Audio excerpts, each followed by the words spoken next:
আল্লাহ তাআলা কোরআনে বলেন, আল্লাযীনা ইম্মাক্কান্নাহুম ফিল আরদি আকামুস সালাতা ওয়া আতাউয যাকাতা ওয়া আমারু বিল মা'রুফ ওয়া নাহাউ আনিল মুনকার।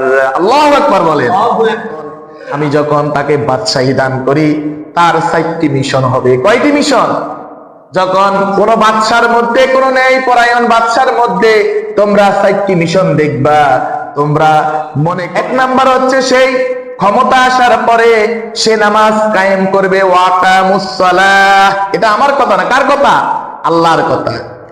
1 নাম্বার কি? সে নামাজ কায়েম করবে রাষ্ট্রীয়ভাবে।